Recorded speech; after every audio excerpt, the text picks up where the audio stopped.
Hey friends, it's your boy BigTCGFan coming at you with another video, and today I'm going to be sharing one of my deck lists with you. And in this case, the deck list is going to be Min Wiley, Illusionist.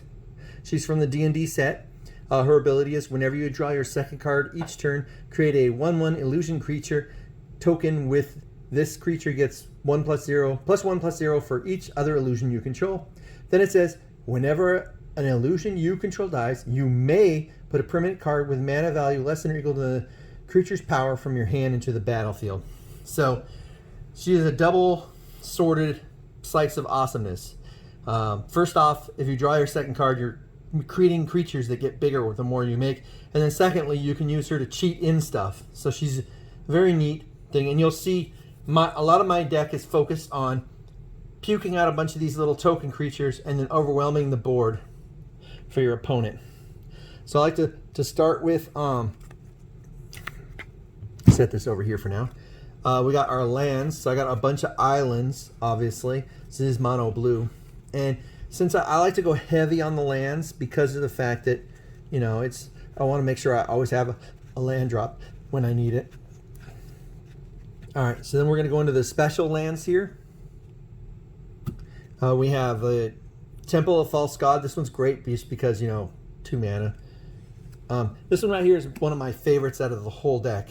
I'll show you why in a bit, but when it comes into play, it comes in tapped unless you have 3 or more other islands, which in this deck obviously is not a problem. And then if it comes in untapped, I can take a target instant or sorcery from the top of my graveyard, or from my graveyard, and put it on top of my library. Basically, it's a way to get instants and sorceries back, which this deck relies heavily on. Now this creature right here, Glass Pool Mimic, I put it in merely because, as you know, it's a flip card. So I count it as one of my lands, but really it's here just for this. I mean, in a pinch, if I'm desperate, I can use it as a land, but obviously I prefer not to, and then I can just clone something. So usually it'll be an illusion or something else in the deck. You'll see when you see later. Sea to Sign On. I have this in here because I have the Trinket Mage. So this right here is just a way for me, if I run out of my other tutor objects, I have this available, hopefully. Reliquary Tower. As you can imagine, if you're doing a lot of card draw, you need to have no maximum hand size. So this is one of the ways in which I can get that. Haunted Fengraf. There's not a lot of creatures that are just regular creatures in the deck, but if there are, it's nice to be able to get them back.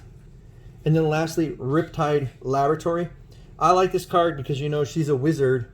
So push comes to shove, I can use this to save her if someone's trying to fry her. Next we're going to have is the Mana Rocks. And I got several of those in here. So I really like this one, plus I love the frame. The Soul Talisman.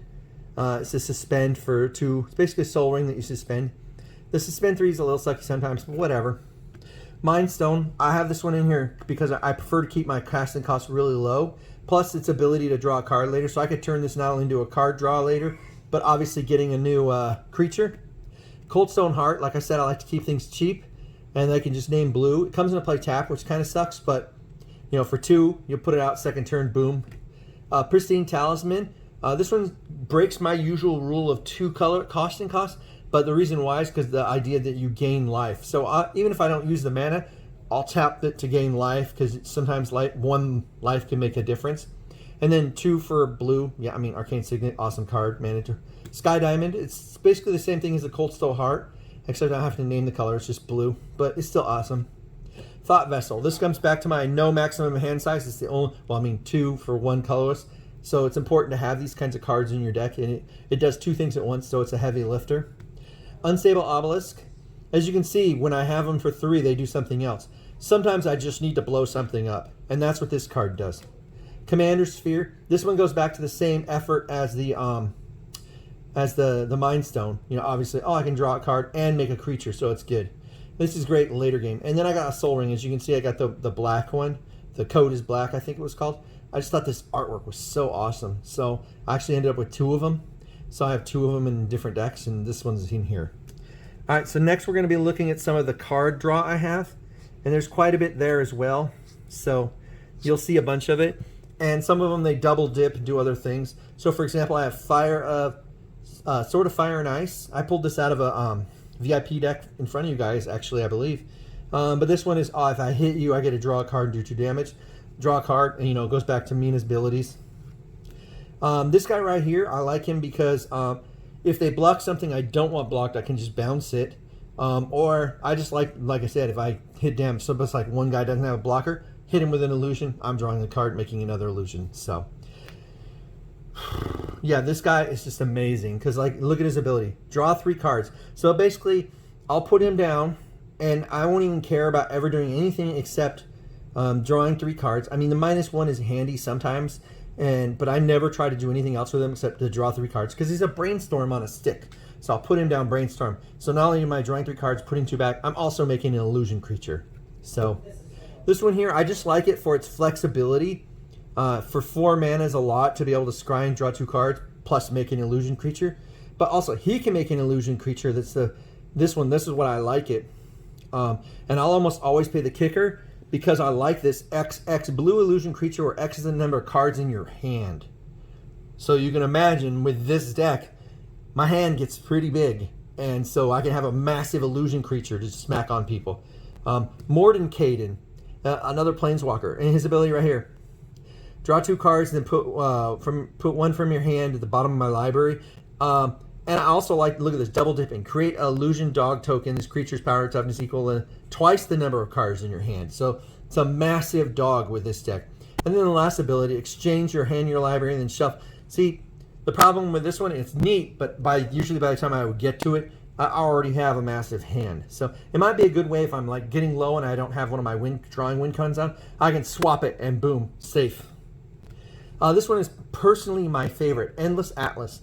Draw a card for 2 mana, and I can only use it if I have 3 lands with the same name. But I mean, you saw I have a billion islands, so I've never once like put this out and not been able to immediately draw a card if I want, and make an illusion creature. Sensei's Dividing Top, obviously it helps, setting up my deck how I want. But in a pinch, if my other draw conditions have been popped, I can put this on and draw a second card, make an illusion creature. So it's like you can just keep cycling it. This one's my personal favorite. Seagate Restoration. Draw cards equal to the number of cards in my hand plus 1. And then I have no maximum hand. And this one actually is a land, so I counted it towards my lands, but it's just so awesome. And then remember how I had that one land where I put it into play, I can take an instant or sorcery, put it on top of my library? I've chained it with this. And you'll see how I was able to chain it in a minute. We'll get there. The Jace Bellerin, he's like the scrub version of his own Mind Stone version. For a while, what I'll do, depends where I'm at. If I'm like, it's mid-late game, I might just do the -1 to only draw a card myself and kill him off. Early game, I put him down, I'll probably do everyone draw a card, at least enough till I'm comfortable with it, or I get one of my other draws. This one right here is an emergency, not ideal draw, Monastery Leech. More often than not, I'm taking spells your opponents cast that target you or permanent control cost 2 more to cast. But if I'm in a pinch, I will do cons. I prefer not to, but because you do a draw. And then here's another Jace. So I love this one because this is a win con and a draw.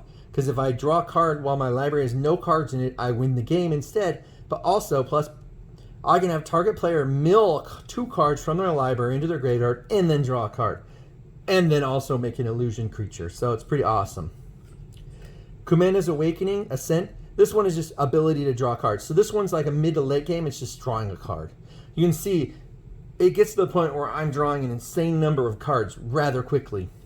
And this one right here is no maximum hand size is the primary reason I have it in there. Obviously, I could have draw cards, but I'm not comfortable using it unless I have to. I don't like giving resources to my opponents. If possible, I will avoid it. Obviously, sometimes you don't have a choice in the matter. You just roll with it. Next, we have counterspells. You can see I have a lot of them. I have Dissipate, Force of Will. I love this artwork.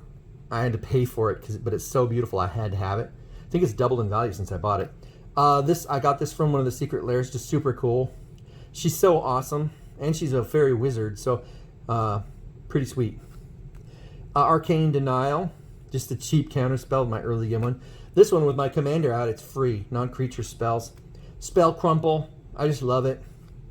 Cryptic Command. This card right here, I know it's a little more expensive for a counterspell, but it looks super cool, and honestly, I just like having these abilities.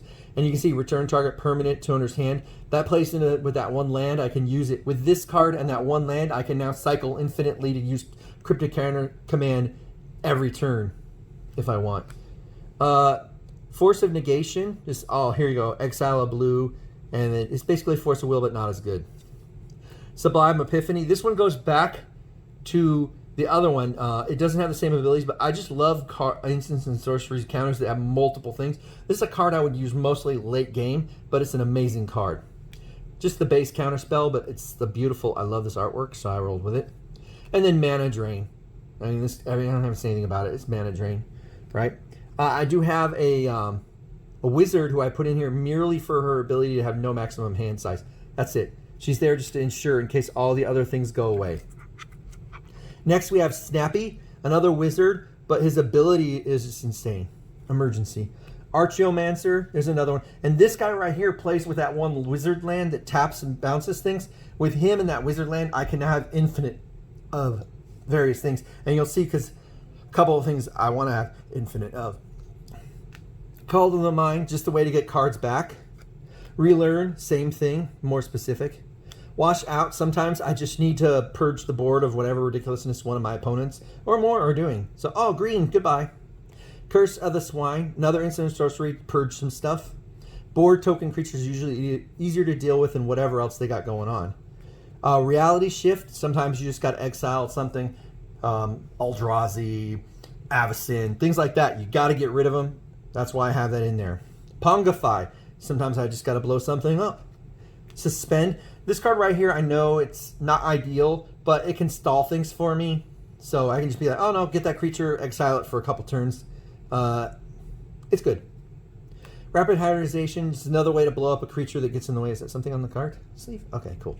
Whew, I was a little worried there. Sometimes you just got to exile something. Could be a Planeswalker, could be whatever. Just boom. Yeah, you'll get to draw a card, but for 5 mana, I get rid of something that was making my life miserable. Distorting Wake, more bouncing. As you can see, that's my battle strategy to deal with a lot of things. I can blow a few things up, but I'm mostly trying to bounce it or counter it. Cyclonic Rift. Sadly, the only one I have is the Japanese version.